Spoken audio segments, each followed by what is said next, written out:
Bonjour à tous et à toutes, salam alaikum. Donc je vous souhaite la bienvenue sur ma chaîne YouTube Arimal, que j'ai commencé à donner des capsules ou des programmes en Somalie.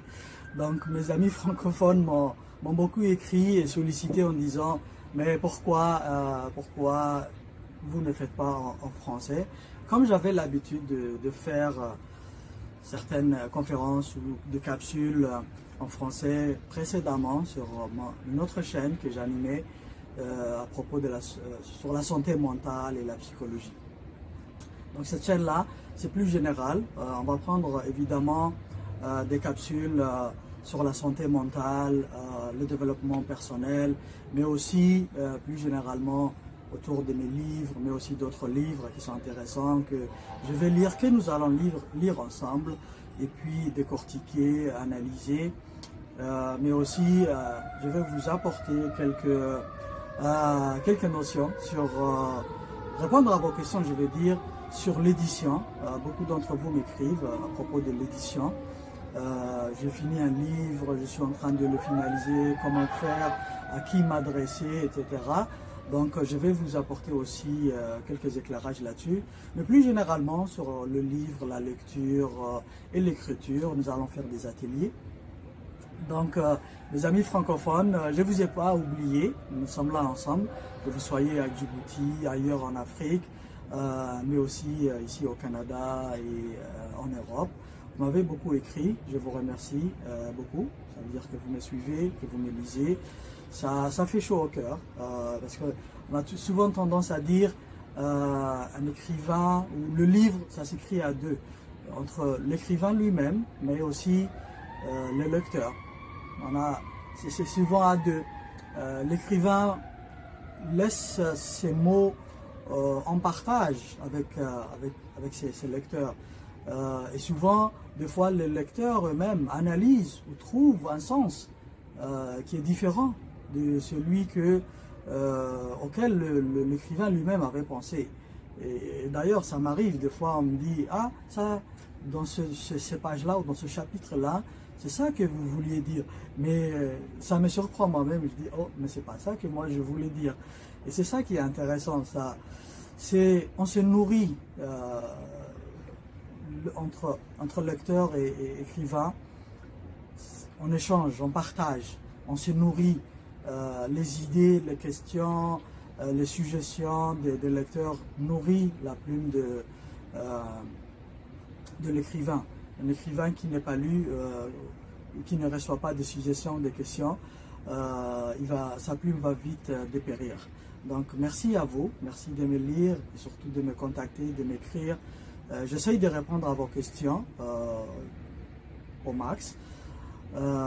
Des fois je suis pris par le travail, comme on dit souvent aussi, le livre ne nourrit pas son homme, donc il faut travailler. Il y a des gens qui croient que lorsqu'on a écrit 10 livres, 15 livres ou 20 livres, on est riche et c'est fini, on n'a pas besoin de travailler, c'est pas le cas.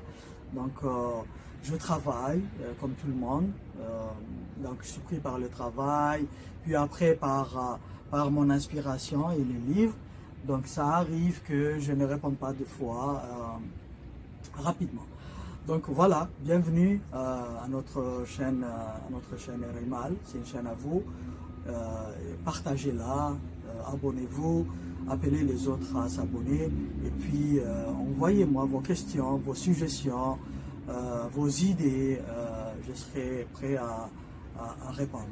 Donc voilà, une très belle journée à Ottawa, il est presque, je crois, vers environ 8 h du matin. Une journée en perspective ensoleillée, un ciel dégagé. Donc j'ai voulu faire le premier programme francophone ici, au balcon. C'est très inspirant et ça m'inspire. Imaginez la nuit ici avec la ville d'Ottawa en contrebas, c'est waouh, c'est vraiment très bien. Donc je me suis réveillé tôt, un petit footing matinal, 5-6 km, et revenir prendre une douche, son café, ça réveille, ça renforce l'immunité, le système immunitaire du corps. Donc c'est toujours la santé mentale, un esprit sain dans un corps sain. C'est toujours le conseil que je vous donne.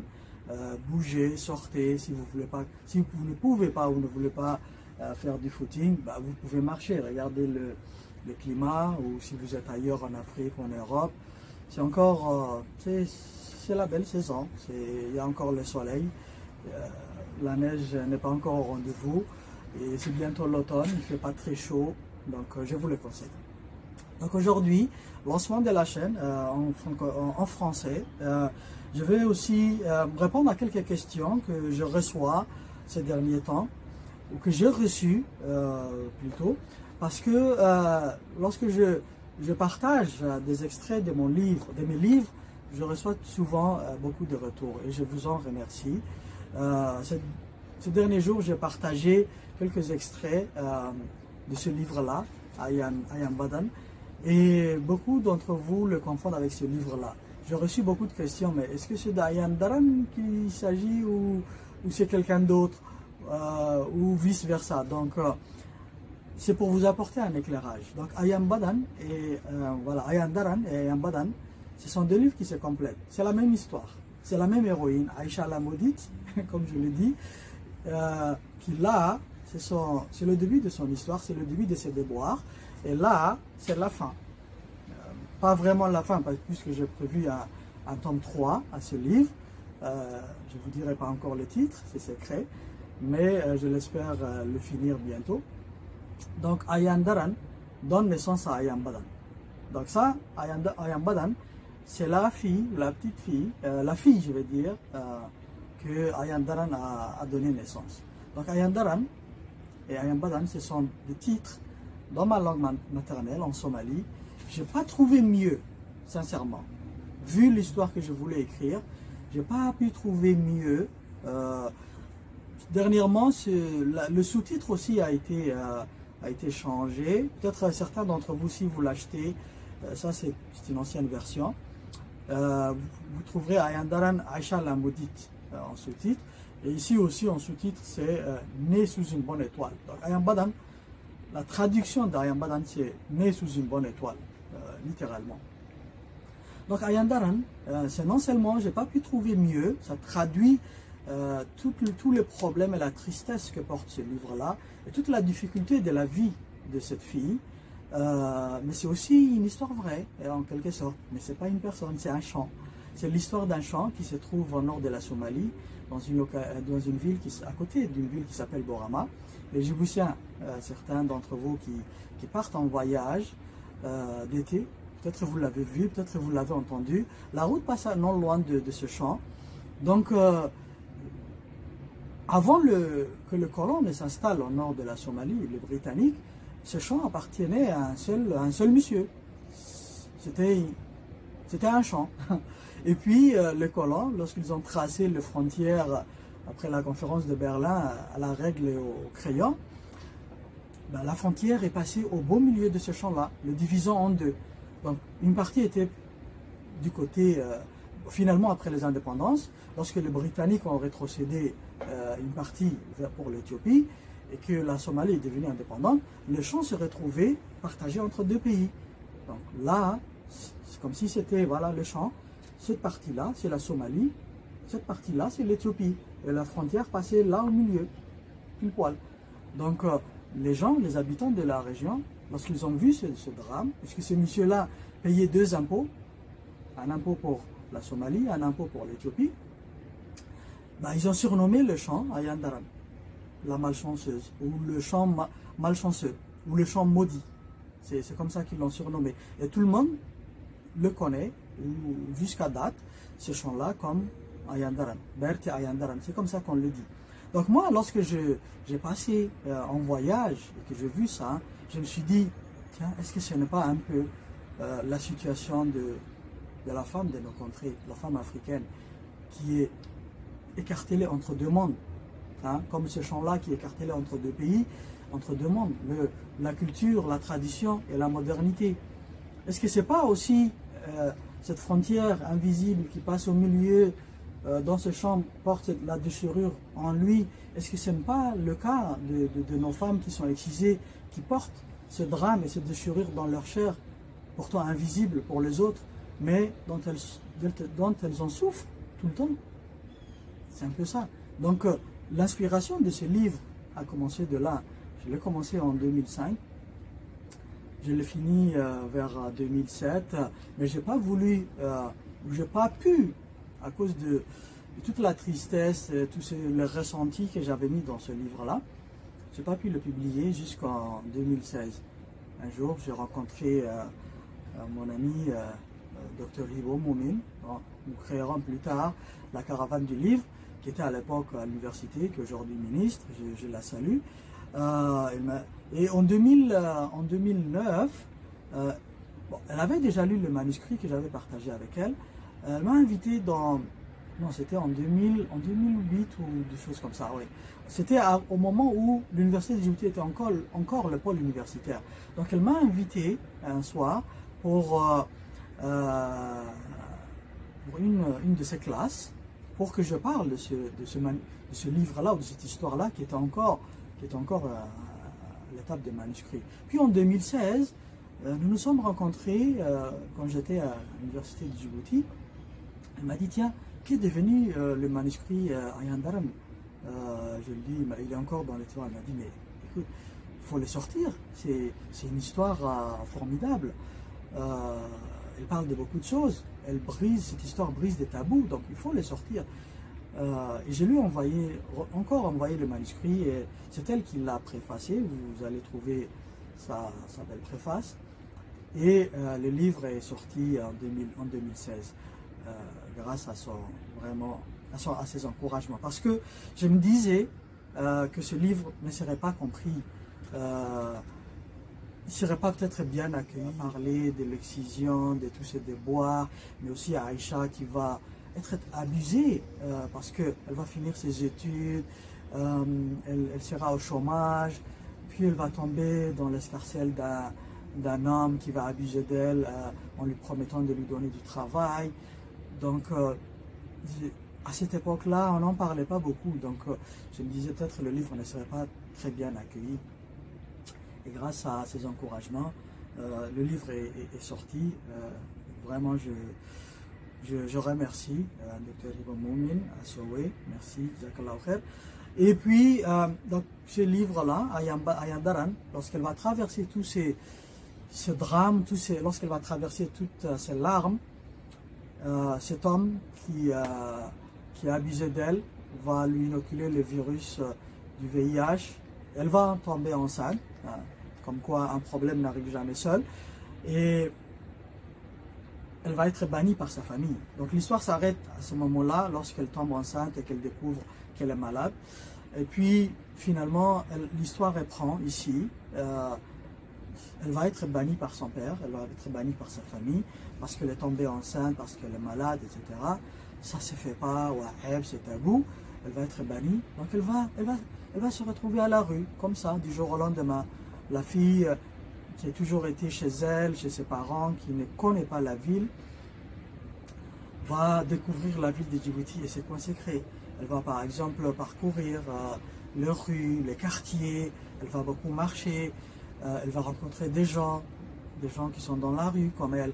Elle va rencontrer par exemple, elle va se retrouver dans, comme on le dit, un célibatarium par exemple, c'est-à-dire une maison qui est louée par des gens célibataires. Ici, ce sont des femmes qui vivent ensemble et qui gagnent leur vie un peu n'importe comment. Il y en a qui sont femmes de ménage. Donc, c'est un peu une maison dortoir. On revient dormir dans la maison dans une petite 2 pièces, à 8 ou à 10. Mais il y en a qui gagnent leur vie en étant les oiseaux de la nuit. C'est-à-dire ils vont aller sortir la nuit, aller les bars, les boîtes, etc. de Djibouti pour gagner leur vie. Et Aïcha va se retrouver dans ce monde-là, dans ce dortoir, où des hommes, par exemple, qui est tenu par une maquerelle, où des gens ou des hommes, par exemple, viennent, des jeunes, des moins jeunes, avec leur pot de quatre, ils vont s'asseoir, brouter, aussi boire l'alcool, parce qu'ils ne peuvent pas le faire chez eux, ils ne peuvent pas le faire dans les autres mabrasses, et moyennant, en payant par exemple une partie du loyer, en entretenant ses femmes, bon, des fois en faisant affaire aussi aux oiseaux, avec les oiseaux de nuit. Okay, c'est la période des abeilles. Il y a une ruche quelque part, donc voilà. Donc c'est un peu ça. Et Aïcha va commettre un crime, elle va être arrêtée, elle va se retrouver au commissariat, plus tard à la prison centrale de Gabot, très connue à Djibouti, et elle va être soutenue par une policière qui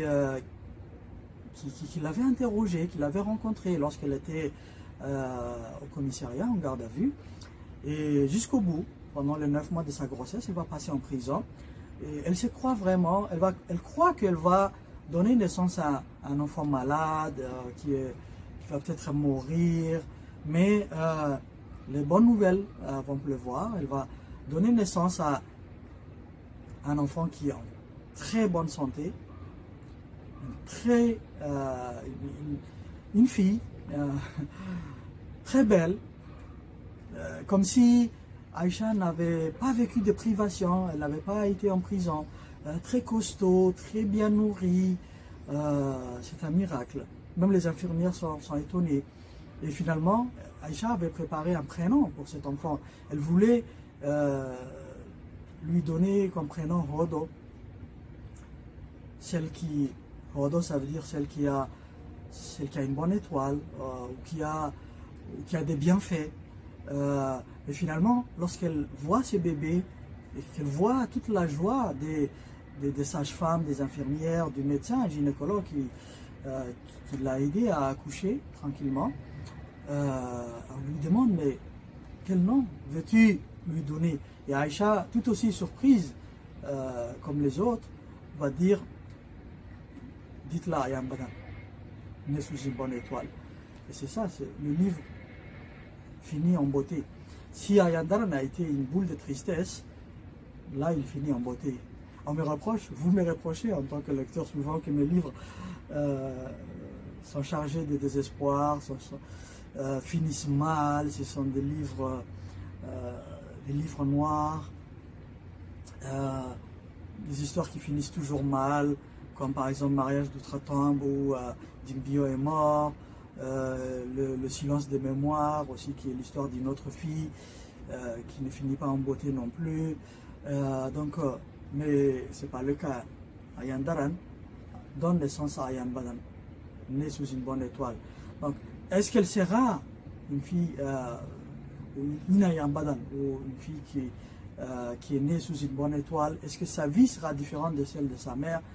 Peut-être on le découvrira ensemble dans le tome 3.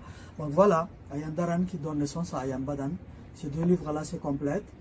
Pour éviter la confusion, plus tard, j'ai regroupé en un seul tome, en un seul livre qui est intitulé Gouffre d'amertume. Vous pouvez le trouver sur Amazon ou Fnac ou dans les librairies partenaires. Mais je n'ai pas voulu le faire en un seul livre. J'ai voulu marquer, comme la déchirure de l'excision, mais comme la déchirure du chant de Ayam Daran aussi, j'ai voulu marquer aussi la différence entre née sous une bonne étoile et Aïcha la maudite, la mère et la fille. Donc j'ai voulu marquer un peu les deux étapes que l'héroïne Aïcha va vivre lorsqu'elle va commencer sa vie toute petite, avec l'école, l'excision, les études, les premiers amours, les déceptions, et puis le chômage, et puis l'abus, et puis tout le déboire qu'il va vivre. Et puis ici, l'errance, la vie d'errance dans la ville de Djibouti, la prison, et puis la bonne nouvelle qui est la naissance de sa fille Ayam Badan. Un livre une seule histoire, mais c'est comme si c'était deux vies. Aïcha, lorsqu'elle était chez elle, Aïcha, lorsqu'elle mène une vie d'errance. Lorsqu'elle est dans les difficultés, mais ici elle est dans les difficultés, mais au moins il y a une bonne nouvelle. L'histoire se termine très bien. Donc dernièrement, des maisons d'édition m'ont contacté ou m'ont sollicité pour reprendre ces deux livres-là sous un autre titre qui n'est pas Gouffre d'amertume. Des maisons d'édition ici au Canada, mais aussi en Europe.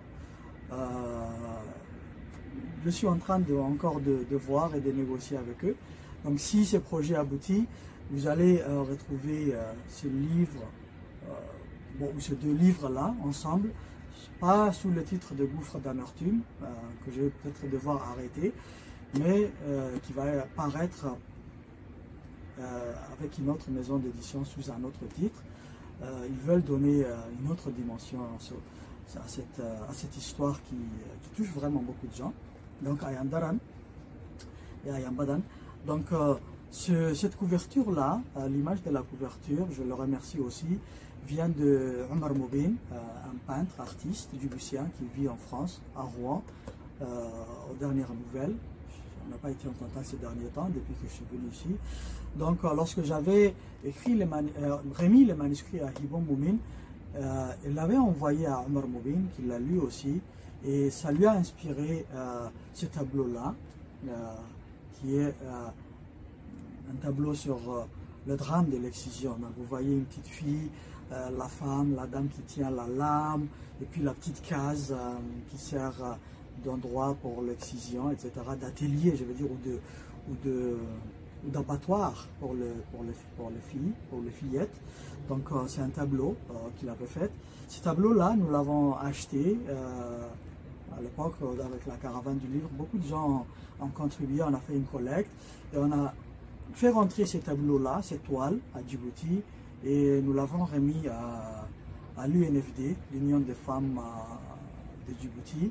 Je crois qu'il est accroché quelque part dans les halls ou dans la salle de réunion. Donc merci aussi à Omar Moubin pour cette toile, cette image qui est vraiment très caractéristique. Tous les gens qui lisent ce livre-là ou qui le découvrent dans les librairies, ça l'attire, ça les marque. Et c'est ça qui est. Puis avec le titre, c'est très particulier. Donc merci à vous. Je voulais juste attirer donner un peu de clarification. Donc on est là ensemble, en français, des capsules. Merci de me lire, merci de me soutenir.